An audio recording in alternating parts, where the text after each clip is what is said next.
What's going on, guys? Thanks again for tuning into another video. Today we're going to be talking about the stock BPTH. As many of you know, it was on our watch list. We sent it out on our emails a few times throughout this week to keep an eye on it.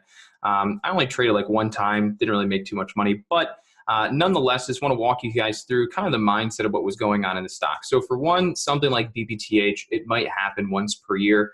Last year we had LFIN. I think the year before we had RKDA. If you want to go back, look at LFIN and look at RKDA. These are going to be similar situations where we have a stock pick up in momentum and run from about $5 up into $75 or $45. So we've seen this phenomenon a couple times. These are what we call like supernova stocks. So generally what happens, so you guys know the characteristics of these stocks of what you're looking for. Generally, when you find something like BPTH, it's going to be a low float stock. And low float means low supply, okay? When there's low supply and high demand, prices are going to rise rapidly. So the characteristics of a stock like BPTH are usually going to be a very low float stock, okay? Now, when they start running, just like it was running the other day here, before it went to $75, it was running the previous day, you know, all day for the most part. Let's zoom in on this a little bit. Not quite that much. Let's shrink this down a bit. Okay, so you can see that, and let me actually grab a different tool up here. Okay, so you can see that RKDA, picked up in steam the other day and was really running. So generally speaking, what happens is when we get these big runners, a lot of retail traders are going to try and short it because on average, most penny stocks typically come crashing down after they make a big run most of the time. So there's this mindset built up in the retail traders that when a penny stock starts moving up really big, it's going to come crashing down that day. So we'll keep shorting it until it comes crashing down. So then what happens is you're going to get these retail short selling traders coming in here trying to short the tops of these moves, and then they keep getting squeezed out. And this is what really makes the stock run rampant. Then once that happens and it stays up on the day, again, typically we get another move back up higher the next day, in which usually these supernovas will either spike one more time and then come crashing down. They don't typically run like this all the way to $75. That's very, very unnormal, okay? That does not typically happen, okay? So to get you guys understanding what's going on, when you have these big runners, they usually will start off as a penny stock. A lot of short selling traders will try and hop in and short it down. They add to that buying pressure of the stock because when their short play doesn't work out and they have to cover that position to get out, they're going to further cause that squeeze. And then right here, to give you an example of what really just happened here, this whole move was nothing more than a short squeeze and a classic example of FOMO. So now you can kind of see the opportunity that FOMO can present and the risk that FOMO can provide. So right here, you see a great little like bullish pennant curl. And at this point, you want to know what happened? Once BPTH opens up on the day, excuse me, I'll zoom in right here. Once BPTH opens up on the day, halts here, squeezes up again. At this point, a lot of people probably thought it was done running, so they start shorting this top, expecting it to move lower.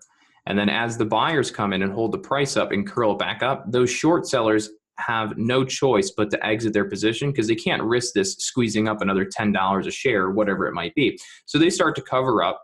And when you take a stock that goes from $4 to 10 and then opens up and goes from 16 to 25, there's a lot of eyes on the stock and a lot of people are going to be watching it. So then when you mix in a ton of people watching it with a lot of people shorting right here, and the thing moving from like 2 all the way to 25 in a matter of a couple days, you're going to get a lot of people going, oh, fear of missing out on the next big move. So they all pile in, and with the low float, meaning low supply, this thing's going to keep squeezing on up, on up, on up, on up.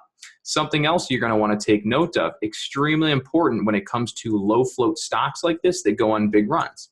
Okay, the float on BPTH, honestly, I don't know off the top of my head, but it's probably a couple million. I mean, honestly, I guess I could just figure it out right now on finviz.com. So let's just go and look there. Might be a little off, but close enough for the purpose of this video. So let's go see share float. Doesn't even have share float at this point. Okay, sounds good. So with there being no share float here, that I can look at, I would assume that BPTH is going to be a very low float stock within a couple million. Okay. So the idea here is when you have a low float stock with just a couple million shares, think about it. It's not a stock that has 100 million shares. It only has a couple million shares. And then let's look at the volume on this particular day. Okay. Look at the volume. The volume was 71 million or so. So if you take a stock trading 71 million shares, but it really only has about 3 million shares in circulation, think about what's happening. If it's trading 70 million shares, that means it's going to be trading its float over multiple times. So the float is the supply. And if there's a low supply and a high demand, prices are going to increase significantly. Okay, cool that we've covered that. Next thing is float rotation. When you have a low float stock trading extremely high volume, those shares are exchanging multiple hands. It's called a float rotation, right? So if you have just say 3 million in the float and the stock has traded 70 million shares on that day, think about how many times that float has rotated hands. Quite a few times, okay? So what ends up happening in a situation like this is when the float exchanges hands so many times, you got to think, right? That if it's only, let's say, a 3 million share float and it's traded 70 million shares, that means all the new traders that keep buying it up here and up here and up here and up here and up here and up here. Remember, there's only a there's only a 3 million share float, right? So let's say if there's only 3 mil float and 10 million shares traded, let's say within this little peak right here, that means all the new shareholders, which would be you, would be me, you know, anybody buying the stock, all the new shareholders now own this particular security all at a price around $75 to $67. Think about what I just said. If there's a 3 mil float, and let's say 10 million shares trade up here, that means the entire float, the entire supply of the stock has now been given or exchanged to new shareholders at a price of around $73 to $67. So now all the new people that now own this stock all own it right up here, which means they have a lot of downside risk. So when this thing starts to break down, everybody that owns shares all owns them basically at the same price here up at 73, 75. So on the way down, there's nobody willing to buy those shares from them because it's so high priced, and there's just a bunch of sellers up here that all own the stock trying to get out, hence why it dropped out so aggressive. And you notice in the morning stream that day that BPTH ran, I always say it on these really big ones. I say, be very careful, maybe even avoid trading it, right? Not because you can't make money, but because of things like this, okay? Imagine if you're a new trader hopping in the market and you come across a stock and you don't know better, and then you come and buy it up here. And then 2 seconds later, it slams down, you get halted. Let's say you don't get out because you think it's going to go back up. It gets down and it down and it down. So again, think about this, right? It took, what did it take? Let's go to a 5-day chart. It took, you know, let's call it 2 days. It took 2 days to go from 5 to 75, and it took 1, 2, 3, 4, 5 minutes to go from 73 down to 25. 2 days to make all these gains, and like 7 minutes to almost take them all away. That's the type of risk involved with the supernovas. Now, of course, as you get better at trading, you'll be able to recognize it, and you probably won't get caught in a situation like that, or maybe you will. But that's usually why I come out and say, hey guys, maybe avoid trading this or be very careful, because that's the type of risk involved with the supernovas. And if you're not familiar with it, you could really do some damage to yourself. And that's why I always try and point out to some people when they get involved with these big supernovas. But nonetheless, BPTH was amazing. I can't say that I really made any money on myself, unfortunately.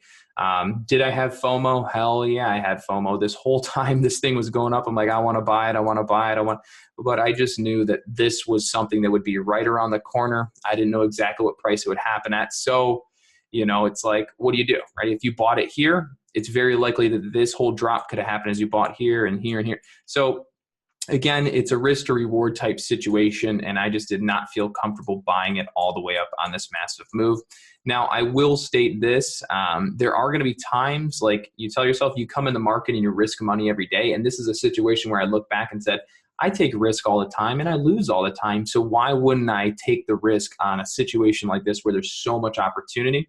And so that's just something I'm working on. I will say to myself that when it comes to these big supernovas, usually after the first day, I get a little nervous at trading them because I know these big aggressive sell-offs can happen. So I usually hesitate towards buying them.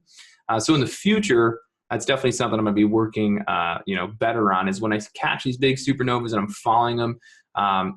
Don't be as hesitant to trade them. Pay attention to them closely, because again, I do miss these big moves quite often on the supernovas because I'm very hesitant towards trading these extremely fast, aggressive, spread moving stocks. But anyways, there's a video for you guys today. I hope you liked the video. Thanks again for tuning in. As always, we'll see you next week on some Monday morning streams. Other than that, everybody take care, have a good day, and I will see you guys next week.